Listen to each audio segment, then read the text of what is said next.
Welcome back to the European League Championship Series Week 9. Our final game of the day coming up here in just a little while is going to be an important clash. I think that's a bit of an understatement between SK Gaming and Gambit. Yeah, it's going to be a very, very good game. I'm definitely looking forward to seeing how Ocelot has prepared for this matchup, because the last time they met, it didn't go so well. Let me put it politely. Yeah, I think you're on the mark with that one. That might have been the second understatement of our opener here. So earlier on today, we asked you that Twitter question, which we've got some really interesting answers for here again. And of course, that Twitter question of today, Trevor? Which NA LCS player? Did you forget it? No, I was waiting for the rest of the line. Which NA LCS player would you put into the EU All-Star team and why? I love asking questions like this because we actually track that, hashtag LCS and follow at LOL eSports, and the replies just fly. Absolutely everybody's got an opinion. And when you start talking about All-Stars, like who do you think is going to be the favorites? One of the trends which we have noticed is a lot of people talking about specifically top laners and AD carries. When we're watching it, that tends to be the most recommended positions coming through from what we've been seeing. And that brings us nicely into our first response, actually, which was from @ChrisKillsYou. I would add TSN Dyrus because he's the best top NA, and he would be great on the EU team. #TSN Team Dyrus. I've got one comment to start this one off, is that I think Europe, out of all the regions, has the biggest diversity in terms of, the skill pool of each player at the top, in the top lane, out of all the regions. I'm going to go out on a limb and say that. It's a big claim, but I can see why you're saying that. When you think about the top laners from EU, even if you just think in the top 4 teams where you've got Kevin, Darian, Soaz, and Wicked, just in the champions they play, the styles that they have. We had a really, really good discussion earlier, actually, talking about how Darian and Kevin have fairly similar play styles, and I can't wait to hear Demon and actually Jason expand on that a little bit later. Dyrus in particular, he's a very solid performer. He's one of the most reliable top laners from NA, but I'm not quite sure if I would agree with that decision. I think I tend to lean a little bit more towards our second response's thoughts. Well, our second response was from Train OFK. Again, sorry if I'm butchering your names. That's just going to happen all the time. It's expected. Based on current EU voting, I think Voyboy's playstyle would mesh really well with the rest of Gambit. See hero, kill hero. Now, this is the one that I tend to, gravitate a little bit more towards because of Voyboy's playstyle. He's a lot more aggressive than most of the NA top laners. He's got a very, very good, very diverse champion pool. He even pulled out AP Tryndamere a couple of weeks ago just before it got nerfed. And he's a solid performer, an aggressive player, and he's one of the big playmakers for Curse. We heard St. Vicious talking earlier in the week, and he was saying how Nijak is a little bit more of a passive mid, and you need to have like 2 aggressive players in the team. And the aggressive players are himself and Voyboy. They are the ones that go in. They are the one that make the call. I'm picking this fight. I'm diving in. Follow me, and the team sort of follows with that. So I like the idea of that. I'd be interested to see how it would work on a team like Gambit in particular, because Darian doesn't necessarily fill that sort of, hyper-aggressive role, but he fills a lot more of the tanky. He likes to absorb damage. He takes the deaths for the team and allows the rest of the team to sort of carry. So moving away for our final response here from that top lane and down towards the bottom, or at least to the AD carry. From @ExtremeVirusLol, I think I'd add Double Lift. His mechanical skills are so amazing, and he can really carry a game if he has the correct cover. Now, that's a very interesting point. And first of all, he talks about the CLG playstyle of protecting Double Lift. Like, that's literally what the team is based around. Give Double Lift Vayne, keep him alive, and allow him to take out the entire opposition. If we transpose that player and put him on one of the EU teams, we don't really have that same sort of team play when it comes to defend the AD carry. I think we're a lot more about the solo laners here in EU. We tend to have really good top laners, really good mid laners, and that's what it comes to. If we were to put him in a team, say for example, I'm just trying to think of who would work quite well with maybe a team like Gambit, maybe like even Evil Geniuses, with that level of coordination, with that level of team cover, I think he could do well, but every AD carry on this level has got great mechanical skill. And he wouldn't be happy about Edward and Crepo being the scumbags that they are, stealing away all his kills from that. I can imagine the Twitter responses that Double Lift would be saying after the game of his teammates securing his kills. All his kills, yeah, Yes, that's correct. true. Thanks a lot, guys, for your responses. Always look forward to hearing what you've got to say. And as per usual, you can keep tweeting it, as me and Trevor here do have access to Twitter between the games, at LOL eSports using that hashtag LCS. But as I said earlier on, our final game of Week 9 will be a real highlight match with Gambit taking on SK Gaming. So let's pass it over to your commentators for this one, Demon and Jason.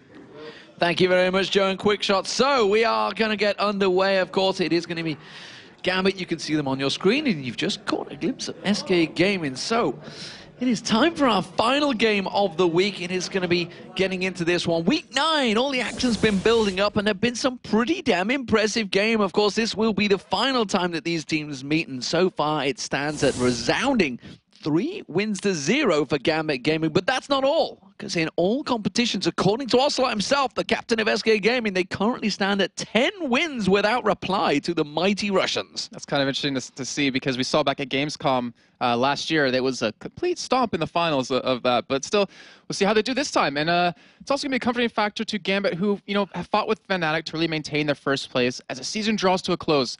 However, do not write off SK for this one, as both teams are ahead of Fnatic in the team KDA ratings. I would expect the mid lane to be a really big battlefield, because Ocelot has a higher KDA at this point, mostly because of his assists. Alex has more kills than him, but also has a higher KDA in the end. And we'll see how both teams revolve around this middle lane and how the middle lane reacts with every other lane. Yeah, so of course, let's take a look at the lineups for Gambit. They are going to be the blue team, and it is going to be Darian, Diamond Brox, Alexich, Genja, and Edward. And of course, on the SK side, Kevin, Herkybot, Ocelot, Candy Panda, and Nif. So what do we think is going to happen between these two? And more primarily, let's look at the main guys in this match. For Gambit, you can't really mention Gambit without mentioning Diamond Prox, because clearly Diamond Prox, he is the best jungler in the world, if not, Europe, if not the world, I guess it's safe to say, because he's just, everything he does, everybody else follows. Yeah, and what really sets him apart is his controlled aggression and ability to carry out successful ganks wherever he pleases. If you don't believe me, check the stats. At the beginning of the week, we had the most kills of any jungler at 61, as well as the least deaths at 36. And you combine that with his 184 assists, it gives him a KDA of 6.8. That is far beyond any other jungler in Europe, as well as North America. He continues to pick up new junglers and catch teams off guard. His continuous innovation makes him so unpredictable, as well as his unmatched aggression puts fears into his enemies. Absolutely fantastic player, and of course for SK Gaming, it's really all about the man up top, the rock up top, I think it's safe to say. It is Kevin, of course. He has been really put in many situations. He's often asked to go against 2v1, whether he split pushes, whether he goes up against opponents that he really shouldn't be beating. He is the man right now for SK Gaming. Yeah, you can really put him anywhere, and he will not really lose his lane in any way. Currently trails behind Soaz in the European stats, but he dominates his lane opponent in Darien across the board. He has 21 more kills than Darien, as well as 25 less deaths. And these two top laners have a very similar playstyle, but Kevin, he's been pulling off better. They both like to be very aggressive in pushing the lane, but where Kevin shines through is knowing when to back off and group with his team. We've seen this through the stats, as well as the change build order through Darien with his Sightstone. And not to mention, Kevin is also one of the few people left that still played Aurelia. Out of the 5 games he's played her, he has 4 wins, and he has a KDA of 8.6. Yeah, and that Aurelia play, it's one that we haven't seen really from anyone, I don't think. There's, I think Mega Zero probably in North America, but he gets it banned against him a lot, so he doesn't really get a chance to play it. But we've seen him picking up Riven lately and getting quadra kills, so maybe that's going to go towards his next champion. If you missed that action, of course, that is at lolesports.com. That was the North American Week 9. There's some absolute crazy games there, but it is all about Gambit versus SK right now. And we also had a chance to chat with the teams earlier, and they had a lot to say about that mid lane star, Ocelot. So when we play against Gambit, the most important thing is that we keep the mid lane in control and that we don't fall into Diamond's traps. The most important thing is that we try to get out of the game Herkybot. Herkybot is one of the best junglers of LCS. I don't think the game versus Gambit will be about the jungler. The laning phase of Gambit is very strong. They know how to counter pick. The mid lane is always a problem because Alex kind of has Oza's number. Ocelot is a really good player, but I think it's about his temper and he doesn't stick to his own play style. So I think if he would play from his heart, what he wants, what he thinks that will be best. When Oza trains hard and we help him as well a bit, then he will be able to beat him. So it's some strong words, I think, towards Ocelot there. And, Quickshot mentioned it really at the start, the fact that he did not have a very good week against Alex Ich, and it was really about the Kazakhs. Kazakhs just jumping on him, as it were, and causing all sorts of problems. And he actually, you know, that got to him. That game really got to him the next match when they did win, and he played absolutely fantastic. Obviously, wasn't against Gambit though. You know, he had quite an emotional speech on the stage. I remember it coming out, and that was heartfelt words from him. But what do we think they're going to do, really, to deal with Ocelot, or maybe even to protect Ocelot, really, at the start of this game? Well, we've seen something that UG does is it's protect Froggen. You know, we had Trevor just saying that it's, you know, protect the AD carry in North America, but it might be protect Osa, allow him to get the kills he needs to help carry the game because, you know, let's just be honest, he hasn't really shown through this entire LCS season. He hasn't really been the player that he wants to be because you hear him talk about it time and time again, really want to step up for his team. So if they protect him, he might be able to come out big here. And, you know, during that video, one thing that really caught me was SK said, you know, we don't want to fall into Diamond Prox's traps because we talked about it earlier about being an amazing jungler, and Diamond Prox, wherever he goes, he will pretty much always like land a kill, land an assist, or just really force some summoners away. So SK has to be really, really protective of that, and hopefully Ocelot can really work around it.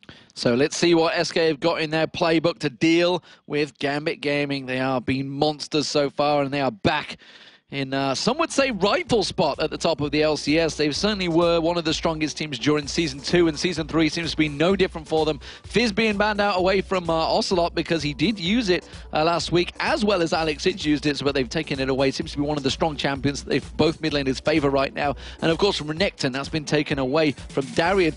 Kevin's also played it a few times as well. All I can really think about with that Fizz is 30 points offensive. Yeah. Just go all in with that Ignite and with that barrier. But yeah, the Renekton is taken away from Darren, so they really want to control him a little bit. Maybe give Kevin a little bit of an easier time, or maybe make it so their AD carrying support can really go against him and really deny him. The Varus being taken away from Candy Panda, and the Shen also being taken away from Darren. I wouldn't be surprised to maybe see an Elise ban, actually, because Darren's been playing her quite a bit, and has actually been doing quite well with her. We'll see whether that does come through. Of course, that Shen ban kind of... Both teams really played Shen as well. Again, this is really against the split push in that both Kevin and Darian, we talked about it just there, the fact that both are very similar in their styles of play. We'll see whether they actually get to go against each other because, you know, Ocelot said a number of times, nobody wants to go head-to-head with Kevin because he's so strong in that solid lane, solid solo lane. Wow, I can't speak. Misfortune being taken away from Candy Panda. Of course, he's played Twitch a number of times as well. We'll see what the final ban is here, though. Yeah, we will. And like I was saying, I think it would most likely, potentially, I'm not going to like confirm it, be Elise. Then again, you're leaving Diamond any kind of jungler he wants to go for. They do take the Kazakhs, which, you know, is another solid ban of Alex. Don't want Alex having that, no that way. pentakill last week. And then Gambit with their first pick here. They have so many different options they can go, to be honest. Thresh is available, and we know how much Edward loves Thresh. Well, will the Thresh Prince be able to show his wings? Of course he will, and it's first lock straight in there as the crowd goes wild. Even here, them just cheering, and I'm excited to see it as well, because it's always a great game when you see him on that Thresh. Just the game-changing mechanics of Thresh and Blitzcrank are always awesome to see, even when you're casting it. But now SK, the next two picks here, they could obviously go for support, maybe potentially a Sona, though she's not going to work too well against Thresh, but we know how awesome Nif is with her. He's landed so many crucial 4 or 5-man crescendos with her, and we'll see if they actually do want to snatch that up. Well, we'll see what they do pick up here. Of course, there's... We've seen the mid laner selected a number of times, and it's actually backfired every time we see it. Like we saw Diana being picked up there, and there is the Elise. You talked about it possibly being a ban, but it looks like it's going to be picked up. And Hercubot also on that Jarvan, so looking like that may well be either a mid or a top lane Elise. And, well, that's the thing. You have Jarvan as well. We've seen Ocelot play Jarvan in the mid lane once. Yes, it didn't really work out for him completely well in that game, but Hercubot, solid Jarvan jungler. That was the game he jumped in on at the end of yeah. it. Yeah, a little bit too far, a little bit too aggressive, but still. You have two champions that you could switch around, but I agree. It most likely will be Jarvan on Hercubot, and that at least could always go in either lane. It really just depends on what they want to do, and that just seems to be the way people are playing picks and bans these days. Is just pick some champions that can go anywhere and make the other team react to it. Yeah, it keeps them guessing, and that's the... I guess the advantage of having the first pick, and, you know, technically you are countering the opposition because you get that one, and it's generally going to be one that's everybody will always select, and then you get to see what everybody else is going to pick up on that red side. Currently, it does look like Diamond is going to go with the dog, and it's going to be Caitlyn for Genja. So you're forcing Candy Panda to either play Ezreal or play Twitch right now, and they have, so far, a decent comp to protect him with that Jarvan if he wants to go for that Twitch. But the Ezreal is always a safe pick. We've seen him play him time and time again, and has always done extremely well on him. There's no way we're going to see Ocelot pick his champion here because he always loves saving it for last. So it most likely will be a support picked up here and the AD carry. And you can see him having the discussion with Candy Panda. He's trying to ask him, he's like, what do you want? What do you want to go with here? And Candy Panda, he's trying to judge. It's really, he knows he's up against potentially a Caitlyn in lane and that Thresh. So he's thinking, what the hell am I going to do to avoid this long range that they have? I wonder if we might even see Leona. I don't remember Nif playing her too much, but that would be a perfect champion to pick up because if you get grabbed by Thresh, he's not going to really want to go in too hard against you. You have the Jarvan to set up your perfect ultimate, which you potentially can't miss. I'm not going to say you can't because you always have that ability to, but that would be actually pretty good pickup, and they want to go with Rumble. Okay, so they want to keep that Rumble for that top lane and run that at least in the middle lane. So it's going to be Ashe getting locked in along with Rumble. Ashe, you talked about it earlier, the fact we've seen her a few times last week, but it's a good champion. It's a champion that Candy Panda used, and more importantly, it's a champion that Gambit used when they were in their Moscow 5 days. Of course, when Genji did it, that was really when they shot to fame as the Moscow 5. Well, I really like this composition they built up. I mean, you have the Jarvan to Cataclysm, hold him there. You have the Roma ultimate to just draw across that, and you have the Ashe to initiate when you need to. And Edward, I'm not even going to fall for that trap because he always loves trolling, as well as, hey, he's got Genji doing it a little bit too with that Mordekaiser. Yeah, you can see the smile on his face. He's like,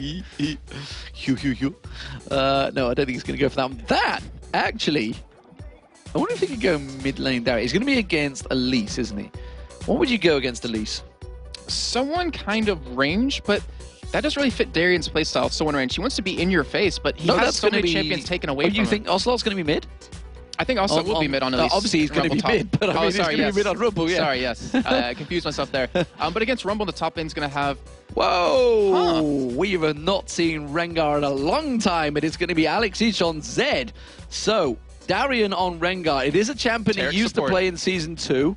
We haven't seen him used it. Salmei, of course, is probably the most famous player for the Rengar, of course, in that top lane. But the terror up on top, it used to be. Not quite as terrific as it used to be, but it's still good. I remember when Joe and I were casting them back in EMS this last season, we saw them experiment with Rengar top lane, Rengar jungle. They didn't really seem to find a niche for it anywhere, unfortunately, then, but it looks like Darren is quite confident in it. And they're against an all-AD team. A Taric wouldn't be bad, also a Lulu to help keep Ashe alive. Of course, just to throw something out there, we could see Dog being up top and Rengar in the jungle. This could be another sleight of hand from Diamond Prox. That's true, because he pulled out Elise yesterday and caught us all off guard, as they're going to be going for Kayle. So we might see support Elise. Yes! We've seen Crepo do it before. And it's going to be, oh yes, sneaky Ocelot, sneaky. His little picks and bans charade maybe have worked, but then again, that is going to be Twisted Fate versus Zed. Better get that armor stacked up early. Yeah, that's not going to be a good lane for Ocelot early on. So we talked about in the pregame, they need to protect Ocelot, see if he can really make big plays for his team. We've seen Twisted Fates do it time and time again, but that is going to be a really big hurting for him. I was about to say, are we going to see Alex on Rengar for a second as you see them switching around champions? I'm seeing a big grin form on Darian's face as soon as that got locked in there. So I think they knew that was going to happen. I'm pretty sure they read that like a book. Well, I mean, the problem with Rengar is you're going to stealth, but you can be spotted by the Ocelot ultimate. So it's going to really be a tough time for him, just like when you see Vayne's, what we saw earlier. But that's a really interesting lineup, because I didn't really expect the Elise to be a support this game when you're against a full AD team. Let's just go through the lanes. Okay, so possibly, if they have that solo lane, Rengar versus Rumble. Okay, so in that lane, it's going to be... I'm going to have to give it to Rumble. Oh, it depends. It depends on how Darren plays it. If we're going to have a ward for Kevin in the top bush to spot him going in there consistently, stop him from jumping non-stop, I think Kevin should be able to win that lane. Since he has an AoE, Rengar can only hit you once with that Bola Strike, unless he wants to level that up as his main ability. But I'd have to give that to Rumble, especially around level 3 or 4. Meanwhile, we also have the mid lane, of course. We've just talked about it a moment ago. Twisted Fate Zed. Yeah, that one should easily go in favor of Alex H. But the problem is, Offset has the ability to roam around the map, has the ability to say, hey, I'm going to concede my mid lane. We're just going to hold it, stop the turret from going down. But I want to interact with each and every other lane to create opportunities there and kills. And this crazy pairings of duo laners, Caitlyn and Thresh from the Thresh Prince, and well, Ashe and Elise, which actually is a scary thought in itself. Yeah, it is. I mean, at level 6, you're going to have the stun out of Ashe, and you're going to have the Cocoon, obviously, out of Elise, who does a lot of damage. You have that percent damage out of both your forms. And Genja's not running Cleanse, so if he gets hit with any form of CC, he could go down. Well, we'll see how this one works out, ladies and gentlemen. We are about to go live into the game. It is the final game of Week 9. Gambit as the blue team, and the red team will be SK Gaming, who have never beaten Gambit in a long time. I think it's a 10-0. They are down without reply to Gambit right now, so the pressure very much on SK Gaming, but they would absolutely delight in getting victory. Currently third in the league, and currently Gambit, of course, first in the league, so first versus third. And the thing is, this is the only game SK's actually had this entire weekend, so they've been practicing for this game specifically. Look at this, though. Lots of fortitude pots coming out here from Gambit. I think we're going to see some level 1 action. We do see the ping ward coming out from SK, though. They saw that ward go down, and they quickly counter it. Wow, I'm actually really surprised to see a red pot on Edward. Yeah, no messing, man. No messing. I mean, he really wants to take Candy Panda out of the running for KDA, it looks like right here, trying to go for some kills. But SK, they are going to be roaming around here, trying to go towards that banana bush. And they want to create some sort of action. Like I said, I mean, they've had all week to prepare for this. They have a lot of games coming up in the Super Week, but Gambit, they've had to play a couple of different matches, and not sure if they've really prepared as well as SK has for them. So let's see how this one plays out. Alexic is sat, and are we going to get a lane swap coming out here, or are they simply setting up that position? It's looking to me like Darian may well be in that mid lane as Rengar. Well, that would kind of make sense with the smile that he had on the screen earlier. He's like, they don't know I'm going mid lane. But Zed should easily be able to beat Twisted Fate. Not sure if there was a reason for him to actually go for that. No, I think he may just be a simpler case of keeping vision in that mid lane. I don't think they're going to go for anything too crazy. It does look like the top lane will be a switch around, though. You can see the pairing of Nif and Candy Paddy ready to go up top. And meanwhile, Edward and Genja, they will be down that bottom. There is going to be the golem going down. Red pot hasn't been used, as you wouldn't expect, but I'm intrigued. If they've gone for these 3-4 pots, you would expect some level 1 craziness, but they're not going to go for it. Instead, they just want to take some lane dominance, I guess. And the thing is, Gambit has no wards left. So the lane, the dominance they're running is with those red pots, with those health pots, to just stay in lane and try to be a bully. And Demon, we're going to see here, since Kevin will be in a 1v2 situation, what we said about him as a highlighted player. He usually wins lanes he shouldn't. I'm going to see if he can pull that off yet again for him. Well, let's see. It's going to be 2v1. Nif's going to catch a glimpse of Darian there. May well go straight for it. Instead, it's roles reversed, and Nif immediately putting the damage back down on Darian. Remember, this is Elise. Elise very, very strong at level 1 against Darian there. And actually, Nif winning out that fight. And now he's delaying right now. He hasn't been in lane yet. We're going to have Candy Panda hit level 2 before him, and he's just still sitting there at this point. He's already at half health. He has a red pot, has 6 health pots as well, but being denied the early level, we're going to have SK be able to zone him a little bit here. Yeah, and you can see them spiders being thrown in towards him, exploding in his backside. We do see, of course, cards coming out from Ocelot towards Alexic as well. That's definitely going to be a trade that got to be careful. That's going to be a very explosive trade at that. We do see the red buff going across to Diamond Prox. Hercubot with a double buff as well, looking like he can try and go aggressive on towards Alexic, but I think they spotted it. Yeah, Diamond Prox, look at that. He knows that he's there because he's seen the ward. He's just seen him sliding across, and Diamond just kind of dancing next to him. Are you sure he was spotted? I didn't check it. Okay, so he was just coming there to slide in for a counter gank right there. But you see Kevin in the bottom. He's pushed up against his turret, and is also pushing the turret of Alex Itret now, and they're going to go for some damage onto this turret very early on. Yeah, he's just going to come in, get a little poke towards that turret, see if they can do anything. Alex is trying to bait them in. The cocoon, the arrows on towards Darian, and he takes a hell of a lot of damage in that top lane. He's going to have to keep chugging down those potions. And we could see if Hercubot wanted to visit this top lane, he has his double buffs available, and they have him pushed up already into his turret, still at level 1. This would be a perfect time to gank because it's about the 3:30-minute mark, and he'll pretty much be at that level 1 point when you get that wave pushed up.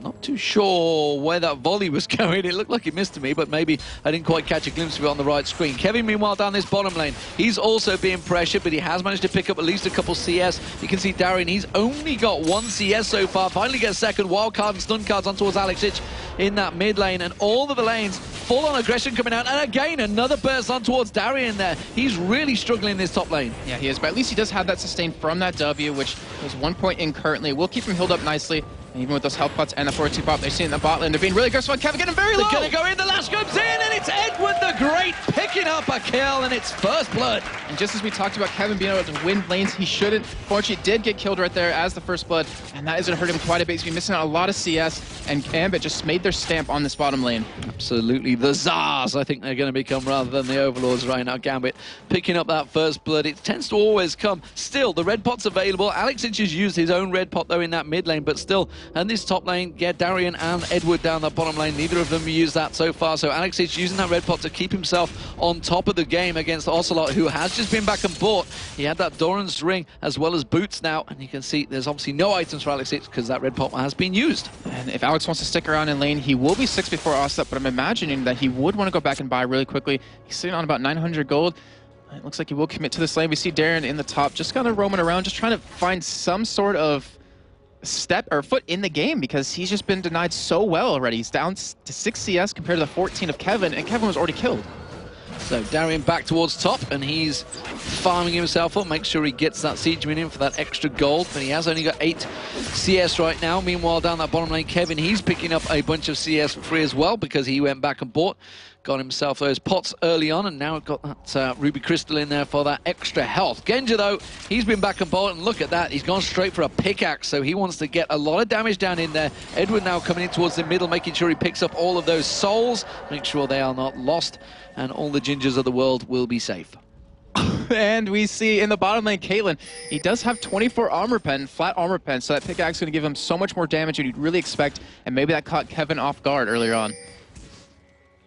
So as it is, we do see the wards going out all across the board. So 300 gold being built up, lead by Gambit, and will it slowly but surely keep on growing? That's normally what happens. The two AD carries, they're very even despite the fact they are in different lanes. It's 43 to 46, mid lane very even as well, and actually the two top laners and junglers all even, so it's hard to see where that gold advantage is really coming from, other than the fact that one kill I think is the only difference right now. Yeah, it is, and I'm really curious to see how well Darren can play Rengar as the game goes on. We haven't seen many Rengars, period, just like what they can really do late game. Obviously we've seen that that build on Reddit, the Sword of Divine Infinity's Edge build, we just run in one-shot the AD carry really quickly.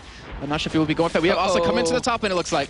Well, the Cocoon missed, but the stun card won't. He's managed to get it down. The wild card goes in, the ignites on towards him. The hawk shot's been used to make sure they get vision. It's Nif that repelled in there. Now Diamond Prox, he's trying to turn something around, but really it's going to be something for nothing. Alex H coming in, but it's going to be Hercubot in there as well. It's a 4v2, and Gambit realized this tower is going to go to SK Gaming. So that first blood money meaning absolutely nothing right now, as SK will take the gold advantage. Great play of also right there. We talked about him needing to be a key player for his team, and you saw right there how well it worked out, able to get a kill in that top lane over to Nif.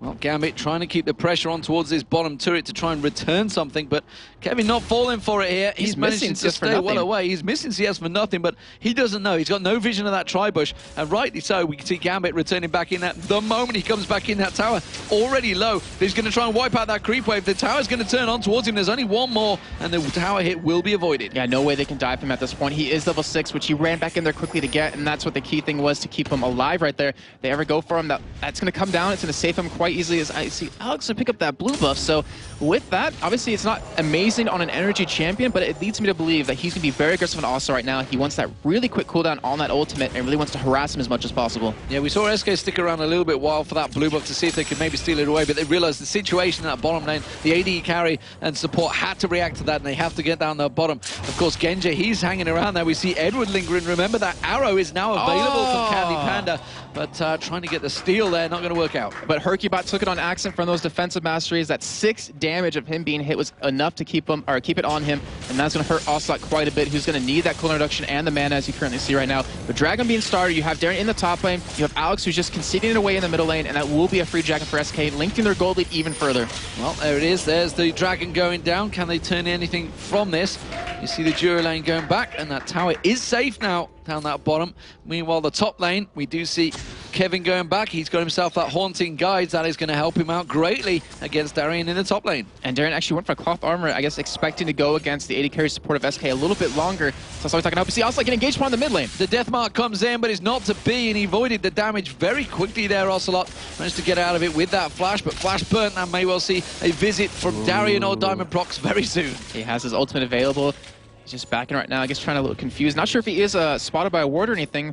Still backing away. He only has 600 gold to spend. It's not really the ideal move for him. Yeah, he doesn't want to go for anything there.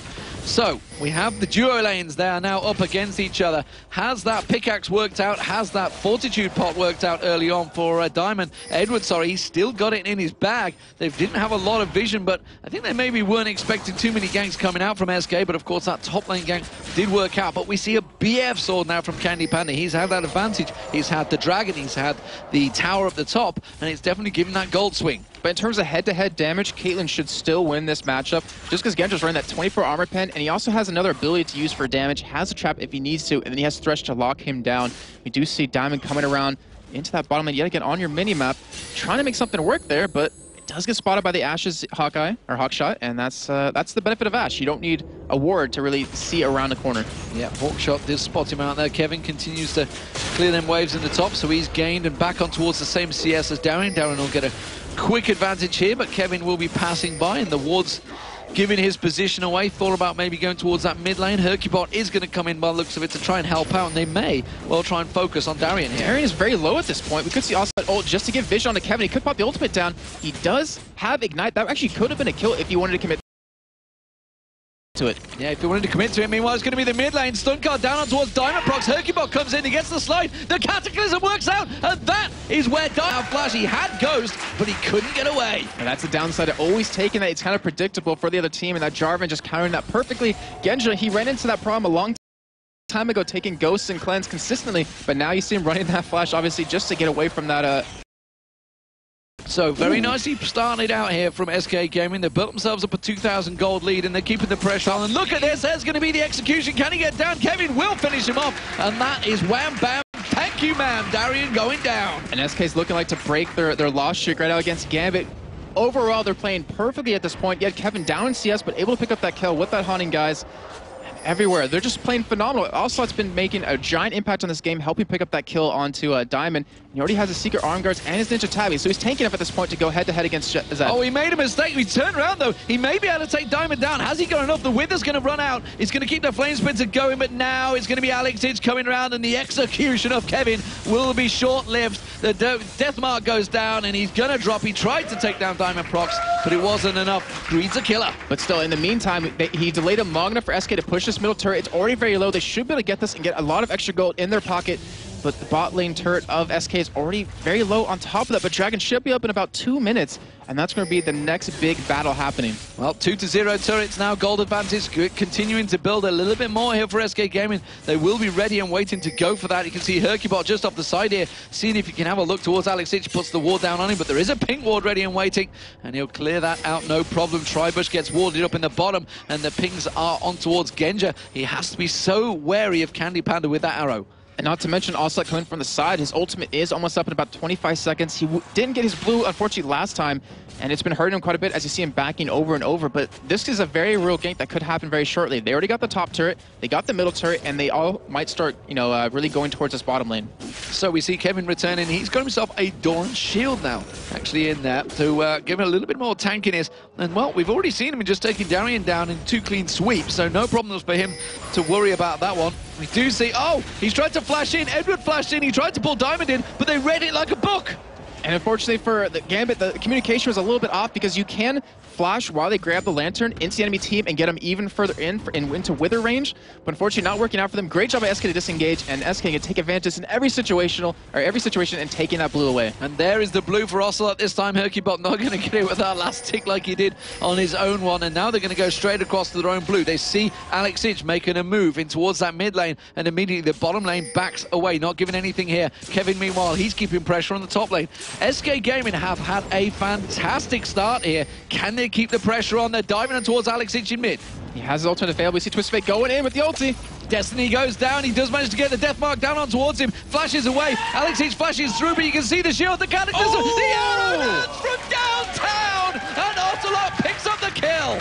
Great job by SK right there to lock him in that area. He followed up with the Ash Arrow. I believe the gold card actually ran out of Ocelot anyways because he actually dodged it with Alex Hitch's ultimate, but great job to keep him out of the game. They're really pressuring Alex and really making him make mistakes and capitalizing on them. That is just executed perfectly there for SK Gaming. They knew and read that situation, and really that was all a case of, I guess, started out from Ocelot flashing in the right direction, saying that you need to stand here because the arrow is coming up the river here, and it will work perfectly. Kevin now making a run for it. Diamond Prox, but he manages to put his ultimate down. He's going to try and turn this one around. Wither will make him pay, though. He's going to try and pick up the kill, but it's not going to happen. Kevin will go down, but look how much damage he managed to land on Darien, still in a 2v1. Yeah, and he pretty much stopped building damage, just started building armor survivability. But you see SK wait around for Dragon as Diamond was in the top lane, so it will be another free one for them. Second of the game. You might see them start to make a 4-man push on this bottom turret, because that's the last outer one, or tier 1 turret remaining. Yeah, they're keeping it a 3-man as well, because just off to the side there. Oh, they thought about going towards Edward. The cocoon landed. Can they follow it through? Yes, they can. Nif goes in there. Edward, he does have the fortitude pot, but didn't use it. I don't think he was going to save his life, but that is the Thresh Prince going down to Nif. And Gambit, in the meantime, responding with a turret of their own. That's just the power of elite support that you saw right there. I mean, the cocoon, you put out so much damage, you have so much utility with your repel. Was able to help pick up another kill. He's now 2-0. And I don't remember Nif ever securing kills this often, but I'm loving it. Absolutely doing fantastic. That bottom turret is also in the pressure as well. The blue buff of their own just being picked up, and Ocelot taking that on. Destiny will be available shortly. If they were to stick around this bottom lane, they could easily dive on towards Genja because no one's anywhere near. And if he had gone for it, he would have been able to secure it. But it's the Infinity Edge now completed by Candy Panda. 15.5 minutes into the game. Okay, Steamer, I think we can slow it down a little bit finally because it's been so much action happening, but we can kind of go over one major fact that SK's been doing and capitalizing on. With Kevin knowing that he can beat Darren, and Darren realizing that as well, Diamond's been visiting that top lane consistently now, trying to help him out. So every time Kevin draws him near, SK makes a play off of it. They take Dragon. They get a kill on Alex. They just consistently trying to react to what Diamond's doing. Absolutely, and it's one of those situations that where you sometimes say, is it better off to leave him on an island? I think is what we used to call it, and it may well be the case. Darian again getting a little bit of a flame spitter. That spur is getting singed every single chance that the little Yordle Kevin manages to get a chance on him, but it's this bottom lane. This is where the tower's going to go down. Destiny available, so I expect to see Ocelot making some moves shortly. Yes, he will. I mean, he's already circling around to head towards this bottom side of the map, it looks like. And like you said before, the Infinity Edge is down on Candy Panda. The damage difference that he does compared to Genja is just ridiculous. And he could start to go for some engages here. His arrow is up, has the cleanse available, and Nif is obviously sitting on the sideline. Well, it's a 3-man build up in this bottom lane. Diamond finally has come to pay a visit. Will the dog get a chance, though? Because that arrow, and you can see just off the side, Hercubot is ready and waiting. Ocelot ready and waiting. That middle turret down, of course. It is 2-1. And there is the turret finally going down. So 3-1 in turrets. SK Gaming, here it is. It's actually the top lane they're going towards, and they're going to try and shove the turret quick. They realize that there was 4 members gathered down the bottom. They're going to try and put as much pressure down on towards that turret as they can. And still, you see Hercubot, he was heading towards middle. He's going to push that lane or head towards the top side. They should be able to commit a turret off of this if they go for it. But Alex is coming around the bot lane, and it is enough to defend. It keeps them away there, and it was enough to just back them off. Also, like you mentioned, Hercubot was trying to keep the pressure. Nif, meanwhile, going to keep the pressure on towards Edward, throwing out those spiders as much as he can. The little creepy crawlers. Oh, the hook lands on towards Nif. The Piltover Peacemaker follows it up. He does manage to repel. He's going to go in towards Edward. The box comes out the slow, and he's going to get the arrow straight towards Edward. Edward's getting cocooned. Nif's going to get away from this one. The Ignite running down. Candy Panda now cleanses it off. Remember, Genja doesn't have a cleanse, but he does get taken down, and the Thresh Prince has been defeated once again by Nif. And Hercubot is getting caught right now by Diamond. He's going to EQ over that wall. He should be able to escape, but Alex and Diamond are going to commit to this. They might be able to pick up a kill on Hercubot and that red buff. The Wither maybe just slowed him down enough. He's going to get that combo back up. The cocoon lands perfectly. Ace in the hole comes out, but it's only going to just deflect off the armor of Hercubot. Great job by SK right there. That was all set up by Ocelot popping that ultimate early on just to give them the vision in that bottom lane so they could take that turret securely. And then you saw him go towards the top side. It forced Alex to go up there and really react yet again. But Ocelot, you know, he did some damage to the turret, backed off, and then Alex had to come down to the bot lane. I mean, that's a lot of time Alex isn't farming. That's a lot of time he's not getting kills. And that's a lot of time that he's not able to really help out anyone on his team. And in terms of build, it's starting to show because you can see Zhonya's Hourglass almost complete by Ocelot. Meanwhile, Alex he's desperately trying to get anything completed at the moment. That build toward a Cutlass in there could, of course, go to the Runic Bulwark. I expect maybe as the first item. What do you think he's going to head towards there? He's got that Brutalizer in there. That's more a case of getting the armor penetration in. I believe he will go for the Blade of the Rune King as that because the active on that helps or gets amplified by the damage on your ultimate, so it's going to work out quite well. They're going to try to steal away this blue buff yet again. They've done this so many times to EG, but can they do it to Gambit? They have the ward in place. They're going to come around there. They do manage to slide the stun card on towards Alex Each. He's going to be the target. The repel comes in. Cataclysm comes down. One more hit should do it, and it is. He tries to turn it around. Yes, Ocelot gets the kill. The death mark on towards Hercubot. Now they're going to turn and chase on towards Diamond Prox. Diamond Prox been barely caught so far, though. Can he just run in towards the turret? Is he going to be able to escape into River? No, because here comes Destiny. The stun card, the wild card, the cocoon, the explosive spiders, and finally, surely they will be the ultimate again. So every single member of SK Gaming collapsing in towards Diamond Prox. He's going to go down. The dog will get beaten, and Hercubot's just going to slide through one more time. He's taken a heck of a beating here, ladies and gentlemen, but Kevin will finally pick up the kill. Demon, no matter how hard Diamond Prox tries, you cannot escape Destiny. They end up getting killed in the end. Great job of him to delay the time a little bit. I mean, he was able to just hold them back, but still, that's another kill going to SK. 3 kills on Ocelot, 2 kills now on Kevin, and 3 kills on Nif, which is the interesting part. He might actually start building a little bit of damage here. Looks like he is potentially going for a Haunting Guise. And you know what? The KDA is being hurt by Edward right now. He's in trouble of losing that KDA. Remember, it's Candy Panda that's actually chasing him for that, so there's the 3 assists will help out quite a bit. He could do again a couple more kills in. Dragon's going to spawn in around about 50 seconds time. Remember, SK Gaming, they've had both of them so far. They will go in towards the third one. The arrow comes in. It lands on towards Edward again. The stun card comes through. Another volley comes out, and it's Candy Panda this time that picks it up. Perfect timing, 30 seconds before Dragon. Will they try and secure the red? Looks like they might be able to, but there's no real point to get out of position right now. They have a huge advantage at this point, and the Ashe pick for them has been working out so well. I talked about, oh, they might go for Twitch or Ezreal, but the Ashe is really proving me wrong here. And it looks like Jarvan will be able to take away the red buff here, just taking away every single thing they possibly can from Gambit. As you see on your screen, 14 seconds left on this Dragon. Expect them to pick that up next. Yeah, so red buff goes across towards Candy Panda. Dragon is spawning in 10 seconds. They're moving in towards that one. Meanwhile, Kevin has continuing that duel head-to-head against Darian in that top lane. He's 2-3 right now, helping kills. So it is slowly but surely being won out by Kevin. And that's exactly what they need to keep doing, because every time he does that, he's keeping Darian there. Like, we know Darian as a player, like we talked about it in the highlights, that he likes to push the lane consistently. He likes to just continue to shove that lane in. But Kevin's been matching him head-to-head in this aggression. It's just been a duel between them, and every time someone on Gambit reacts to it, SK capitalizes off it with some sort of objective. So, blue buff being picked up again. Ocelot in his own jungle right now. They did take away the steal earlier on. Managed to get that away. Ocelot's going to secure that one. This has helped out. You mentioned it earlier on. Hercubot took it away from him, but Ocelot's been able to keep that blue buff going. You can see Kevin with it right now because he just got the kill on towards Diamond Prox earlier on. That's about to wear off. Darian, he's going to try and keep that farm going. He has got the farm advantage over Kevin right now in that top lane, but, of course, the kill advantage is against him. And Edward, that Fortitude pot did get used out, but really, as a starting item of the support, you've got to question it. Yeah, it was really unexpected, but it kind of worked out for what they wanted to do, because they were able to get an early kill off Kevin. It would have kept him alive long enough for an extra turret hit or two. And I want to go back to what you're saying about Darian, because he's continuing to farm away, but look at his items. He's pretty much just going tank, so he's not really going to be that effective in fights other than stopping someone with this Bola Strike. That's about it, and ideally it would be over towards Candy Panda, but he does have that cleanse to get away. Also has his Zonias now, so it's kind of limited on what he really can do in these team fights. Oh my word. Are they setting up for Baron here, SK Gaming? They're baiting Gambit in. And they're going to try and bait them in. Will it be enough, though? It's the Thresh Prince they're trying to pull towards. Hawkshot comes out. Destiny goes down. They're going to come in. The stun card's there. The box comes out, but it doesn't matter. He's going to get decimated. And now the arrow on towards Alexich. Have they got enough? They need to get the cocoon down on towards him instead. They're going to back away and say, no, I think we've done enough. We're going to chase down Darian, the Flame Spitter. He is getting roasted on towards that. He does flash through. It doesn't matter. They're going to go towards Baron. Holy crap. I'm thinking back to when Edwards talked about just trying to farm Candy Panda's KDA. They're doing that exact same thing to him. They're going to be going for this Baron. It's already down to half-life. Diamond's going to be coming in for a steal here, but I don't know if he can actually pick it up. It's going to come through. There's the stun card. They are chaining their CC beautifully there. And Diamond Prox, he's going to go down eventually. Is it going to be enough? Oh, and Alexis tries to get in, but he can't get a kill down. They do pilt over Peacemaker. SK taking low. They can't take the Baron down, but it doesn't matter. They picked up another kill, and it's Diamond Prox. And they're just lengthening their lead even further. Oh, Alex, he's going around the side. He wants to go for a potential kill right here. SK is all really low at this point, and he could get it.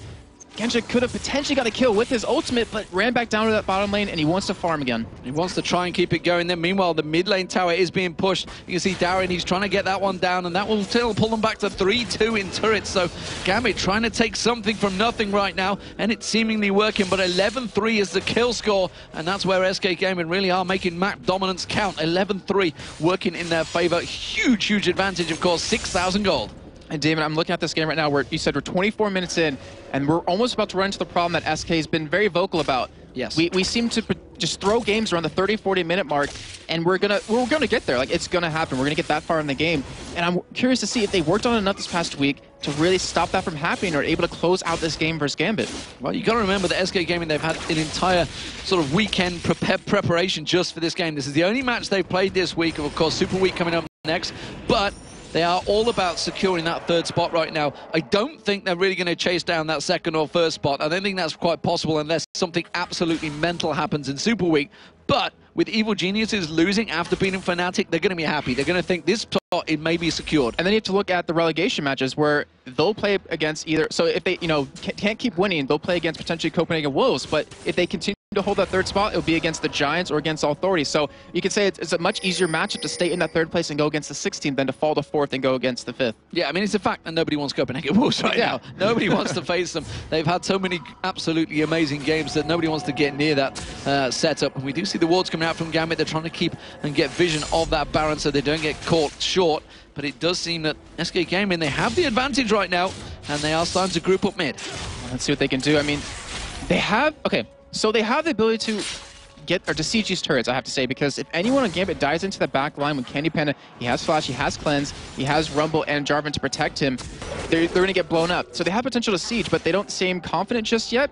And they don't want to give Gambit a chance to get back in the game, so they're trying to bait them over towards this Baron. But, Genja's in the bottom lane right now. They're not really going for it. Astro comes out. Oh, it got whiffed, though. It didn't quite land. They're going to try and dive towards Diamond Prox, but he uses that Ghost and gets away. They didn't cataclysm through. They could have maybe dived on towards him there. The rest of the team weren't close enough. Darien was not involved, so they could have got a kill if they wanted it on Darien, but they didn't go for it. And currently, Gambit has no vision on this Baron site, and they're going to have to do something. We see Darien actually ulting just to get vision, it looks like, just to see where they are. That will go to waste, but still, I mean, not getting baited into a fight right there and dying with 3 or 4 members is technically not a waste in the end. Yeah, so a number of arrows and ultimates used between the teams, so still levels off. No crazy amounts that someone has used just yet. Red buff going across to Genja. He's gone for a Bloodthirst at last Whisper in comparison to the Infinity Edge and Phantom Dancer that Candy Panda's got. And it looks like Candy Panda with that No Magic Mantle, I'm not exactly sure what he's going to be going for. Maybe a Hex Drink or that item? Which there's not... Actually, the only magic damage out of Gambit is the W, I believe, out of Rengar, but I guess we'll see where that does go. Well, Spirit Fire as well, maybe, the dog, but not a great deal. We'll see, we'll see. Kevin at the moment, though, is clearing off the top lane. Diamond Proxy's farming out the mid lane, and it is a Baron starting off here for SK Gaming. Okay, the analysis has pointed out that does go to GA. I totally forgot about that item, so that must be what he's building towards. It makes a lot more sense than a Hex Drinker, but Baron being started, Diamond Proxy sitting on the sideline trying to go for a steal here. Landed. The Cocoon lands, the stun card lands, they're keeping him stun locked. They've got it! They've got the Baron, and now SK Gaming are turning on towards Darien, but here comes Alex Ich. He does dive in, but he's all on his own. He gets decimated. Hercubot, the hook coming towards Hercubot now, but the box goes down. It manages to hit no one. The stun card, they're keeping chained on towards Diamond Prox. Diamond Prox goes down. You see the arrows coming across there, the hawk shot. There's going to be the decisive strike on towards Genja, and he's just going to get harpooned in the back. Skewered kebab meat for SK Gaming, and they have managed to pick up the Baron and 3 kills. Great job at SK. I mean, they were so low off that. Looks like they're going to just straight up push right now. They have Kevin to tank this turret. If they want, they will be able to get this turret very easily, and SK in the driver's seat of this game, almost up 10,000 gold against Gambit, 27.5 minutes in.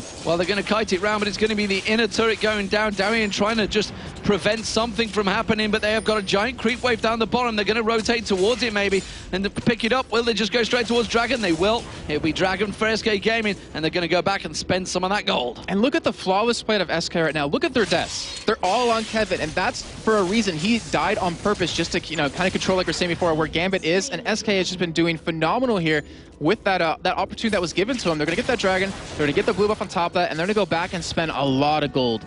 Yeah, they're going to be happy with that. We'll see what comes out from it. Leandris, of course, was picked up by Kevin just before that fight happened. Lichbane now being picked up. Ocelot, he's going to be happy. He's going to have a hell of a lot of damage. And another needlessly large rod coming in there for the Rabadon's death cap. There's the Iron Locket of Solari. There's the Guardian Angel onto Candy Panda. And now really everybody getting strong on SK Gaming. The Randian's Omen coming out for Hercupot. They are in the driving seat right now. But we do see the Blade of the Rune King on Alex Ich. Will that be enough to try and turn a fight? Can they actually select someone? Honestly, the targets he would have gone for normally would be Ocelot right now. He's 5-0-7, answering everybody in his own team and the enemy team. All the critics up together against Alex Ich, who's currently 1-3-0. The thing is, you pointed out, who's Zed really going to go for anymore? And there is no one on SK that's an easy target for him at this point. You have the G on Candy Panda, you have the Zonias on Ocelot, and Kevin, he has his Zonias on top of that too. So you really can't kill anyone on the other team with that burst alone. So the Blade of the Rune King isn't going to mean much in the end.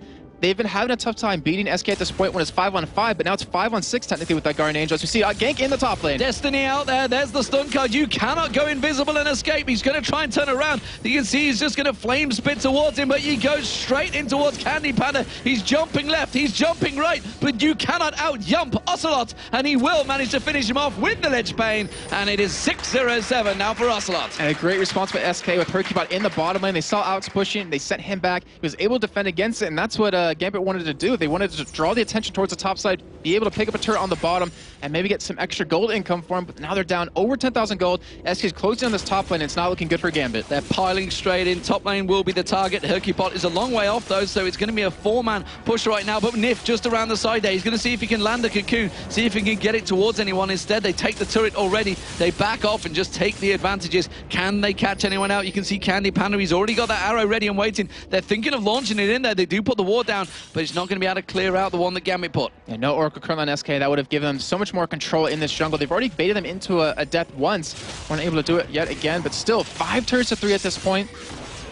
So as it is, we can see whether they can go towards. I was going to see whether the cocoon came out there, but it didn't manage to land. Ah, okay. Well, they are going to be sieging this top turret. They have the Baron. They have the ability to do it. They're not split pushing, though, because they're afraid of that hard engage coming out of Gambit. We see the Asher coming in, but it's another... Oh, it's whiffed. It's actually caught Kendra on the backline. It wasn't the target he was going for. He wanted to go towards Diamond Prox, but nevertheless, it landed. So you got to be happy with that. Then you see the damage going on towards the turret. Oh, the hook on towards Ocelot. Remember, he's got that Zhonya's Hourglass. They're going to keep on tanking through the turret damage. The Baron above, of course, is about to wear off. He's just gone down, so they're going to back away. Yeah, they definitely need to back and heal at this point. They got one turret. They got some good damage onto that that inhibitor turret.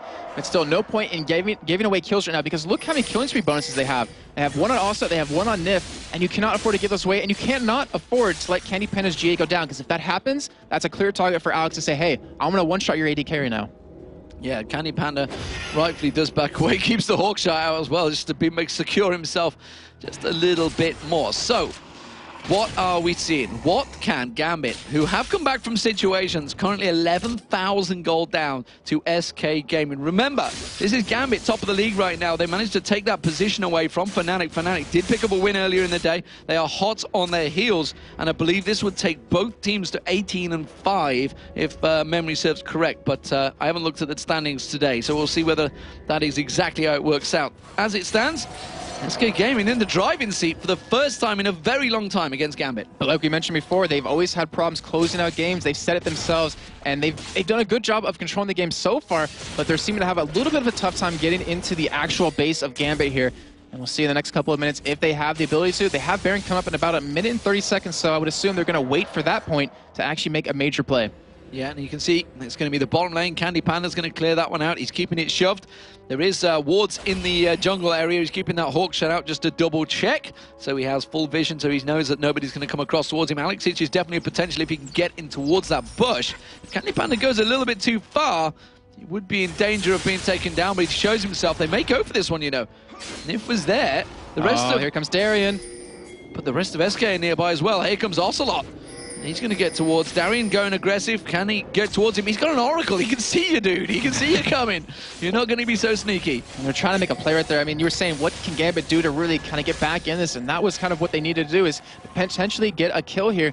Unfortunately, not working out for them. And if SK pushing down this middle lane, looks like they want to get inhibitor turret here. Gambit completely out of position. You can see SK, they're going to turn straight towards this mid turret. Kevin's going to tank it up, use that shield, and get some damage down on towards it. The volley shot not quite catching him, but they have got minions coming in as well. And they're going to get another couple of hits. Look at that, half health now going down. That Lich Bane working out wonders for Ocelot as he just chunks down the turret. He's going to come in again. The pokes back and forward. The stun card on towards Darian. The wild card's going through. He just heals it off, shrugs it off there. And you can see Edward, he wants them souls. He wants them souls. But he's not going to be able to get them because SK Gaming are baiting him into...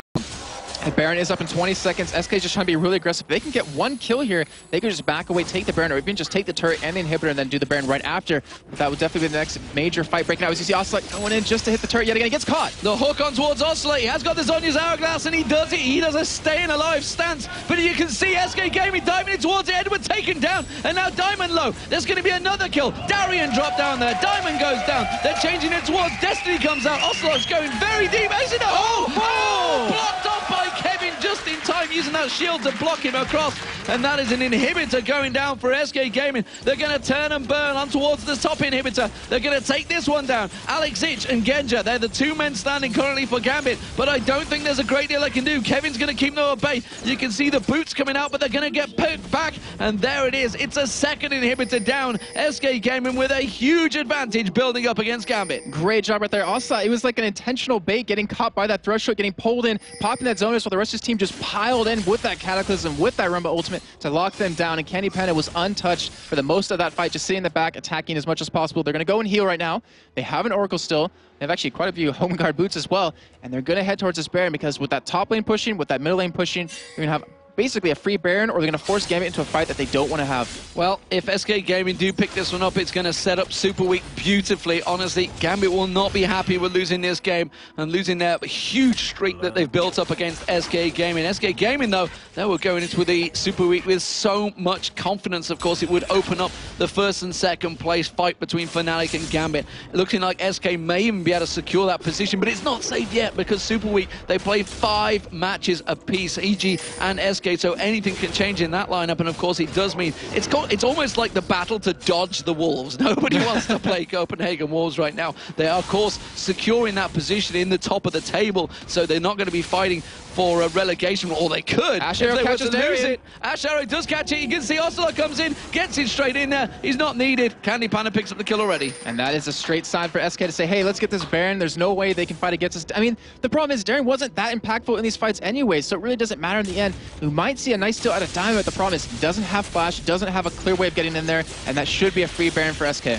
And I got to point it out, 609 for Ocelot, 508 for Candy Panda. The two carries have played sublimely, but more importantly, Hercubot 1014 and Nip 307 on Elise. Yeah, we've talked about Hercubot just kind of coming into his own as a jungler for SK. He's just out of nowhere. He's found some champions he's comfortable with. He's found the strategies that he's comfortable with SK. Nif doing a phenomenal job just from the start of the game with this Elise, which I believe it's the first time he's actually used it so far.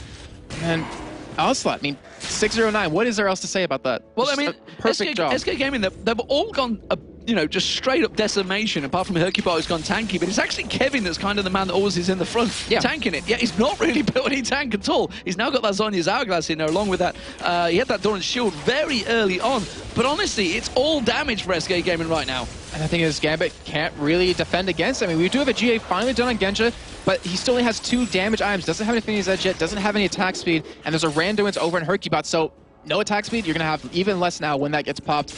And Genja's not going to be doing much damage for the next, I have to say, like 5 to 10 minutes. He needs to build up a couple of items, but it might be too late at that point. The top lane is pushing, the middle lane is pushing. They're going to get that inhibitor turret. The inhibitor turret goes down. Gambit have to back up to their double Nexus turrets, but there's super minions shoving in the middle and the top lane in SK Gaming. They are driving home a victory here. Can they make it count? You're going to see the Cocoon left. Darian's going to get dropped here. Everything's being thrown towards him. Have they got enough? Yes, they have. And now it's Diamond Procs being turned on towards, but the Nexus turrets are dropping. It is going to be SK Gaming breaking their duck against Gambit Gaming. And can they take the victory finally? Alex Ich with one last burst of pace. The Guardian Angel pops. It does not matter. He's going to get decimated. It's Ocelot with another kill. That's going to feel so good for him. SK Gaming, they want kills. They don't want to finish it. They try and hook him onto the fountain. It's not going to happen.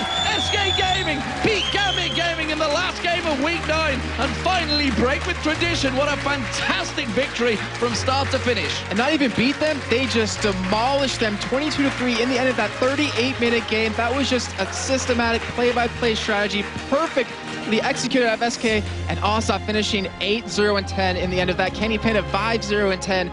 That was just so well played by SK, and that shows that all their hard work, all their practice has really paid off. It clearly shows that they have been practicing hard in that gaming house and taken full advantage of having setting up a perfect strategy, it seems, against Gambit Gaming. We're going to go over to our analysis desk to take us through exactly how SK Gaming managed to decimate Gambit. Trevor and Quickshot. Trevor and Quickshot. So, Trevor and Quickshot. It was a fantastic game after all. Just to clarify, which one are you? I'm not sure. I think he was talking about you and your other guys. To be fair, D-Man is a bit flustered by the game. We can let that one slide. We'll let that one slide. We can let that one slide. Into the game. So, SK Gaming brilliant performance. Yeah. Similar to what we saw from EG yesterday, I have to comment on it. I can draw some kind of real... I want to say Vergleich, which is a German word, and I don't know the English word, which is really strange. Similarities. That's the word you're looking for, Trevor. But yeah, EG yesterday looked brilliantly like a team that we'd not seen from them all season. SK here looked so good today. Yeah. That's something that if they'd have been doing all season long, playing like that, they'd be right up there. I mean, they're in third position, but they'd be challenging for first, no doubt. So one of the first things we have to point out first and foremost is that support Elise. It's something that we haven't seen from Nif. He pulled it out, and they were doing very well in the lane swap. SK put their duo lanes top. They allowed Hercubot to roam around and put some pressure and try to pick up some ganks. Even though SK Gaming gave up first blood, it was the one of only 3 kills that they gave up that entire match. They just played perfectly, and Hercubot's ganks were spot on. When they did the tower dive in the top lane, it was Nif that actually picked up the first kill, and you heard Jason saying, you know, scumbag Nif, we're not used to seeing him picking up kills, but he played Elise perfectly. And actually, everybody played their champions perfectly. It was very difficult to see who stood out because there were so many times. Candy Pana's Ash Arrow saved Ocelot in the river around about 10, 11 minutes. Just calling, communication, and timing. It was well played. His arrows with Ash were actually pretty damn good. He missed one. He missed one. He missed one. No, that's what I'm saying. That's how good it was. And there was one where he was like, oh, he's whiffed the arrow, but actually he went straight into the back line and hit the AD carry, which, no, technically is not a bad arrow after all, if you can manage to get it through to the AD carry. Obviously, they weren't in a position to quite build on what that one was. So let's dive into the replays here and have a look at our first one. All right, so let's jump into the replay. It's at 27 minutes on the clock. It was actually quite difficult to pick one particular moment where the game was really pretty much over. But at this point in the game, once SK Gaming secured not only the Baron, but a number of kills with this engagement, you could pretty much feel what was happening. You can see a number of members from Gambit are starting to move towards the Baron. But let me just get rid of this HUD and slow the game down. First and foremost, Diamond Prox is removed from the battle. He can't get into place because of that great cocoon from Nif. And this is the moment that really turns the entire team fight. Kevin drops the equalizer onto Darian and Genja, forcing Genja out of the fight. And just look at the focus fire here. 5 members jump onto Alex. Before that Deathmark can even pop on Candy Panda, they've dropped him. And when you'll see it explode, it's not enough to take Candy Panda down. The rest of SK Gaming just play this beautifully. And pay careful attention to Kevin. He dances on the outskirts of the box. He waits. He goes, hey, I can auto-attack without triggering it. And the second that box drops, the rest of the team all just collapse on and carry on chasing in. And this was pretty much the story of every single fight throughout the entirety of the match. SK Gaming had better positioning, they had better location, they had better battle decisions, and they landed the abilities they needed to. It somewhat reminded me of Giants earlier on in the way that they were so team-focused in being around the map together. Obviously, that job becomes a lot easier when you've got the likes of Twisted Fate in there, which Ocelot played a brilliant one today. Moving on to pick an MVP for this one. Again, like the last one, it was so hard because SK as a unit were absolutely incredible. We decided in the end to give it over, though, to Ocelot, especially after the focus that was put on him in that pre-game video from both teams. Yeah, exactly. He was the main man that really needed to actually step this one up. But we do have to give some honorable mentions to Nifty Elise in the early game, to Hercubot's ganks with Jarvan, and of course to those Ash arrows from Candy Panda who were spot on. It was really just a great team effort, but overall 8-0-10 for Ocelot and Twisted Fate. I think he's really proved a lot of naysayers wrong, so to speak, because I remember reading on the Reddit thread saying, when was the last time Ocelot dominated anybody? Well, now. Yeah, no, this one, but we said it so many times this weekend, it feels like that's just one game. You've got to do it next week in Super Week 10 when it really is going to matter. So that's it from us here at the analysis desk. From myself, Joe Miller, from Trevor, and from Quickshot. We will see you next week for Super Week 10. We're going to go over to Shox, who's waiting with Ocelot. Thank you very much. Of course, I'm here with the MVP, Ocelot. Ocelot, first off, pick some bans. You didn't want to go up against that Kha'Zix. They also banned out Fizz, and then they pulled out a Rengar, and you guys pulled out a support Elise. So what was your strategy? Well, we knew that Kha'Zix is insane. Like, with Kha'Zix, he's the best player of the world, and we wanted to ban him out. It's really easy to get beaten by him when he plays a champion, so it was a no-brainer. And about the Fizz ban, I'm not sure. I think I just played a lot of Fizz lately, so he didn't seem comfortable playing against it. So the Elite pick, Neve and Candy Panda were thinking about it lately, and they played in some scrims and it worked out. So. All right. So, you know, right now it wasn't about Ocelot versus Alex East. It was about SK stepping up as a team. How come that you came together that much that you've been able to be performing so on point in this game?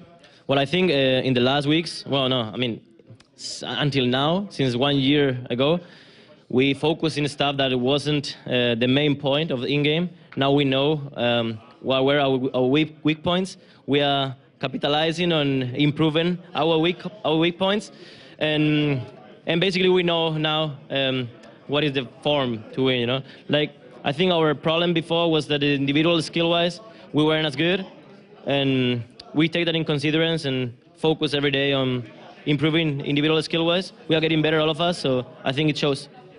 Right, you guys have been able to win a lot this season, but of course, you know, to get a shot at the Season 3 championship, you gotta beat the big boys. So is Fnatic up next? What is up next for SK?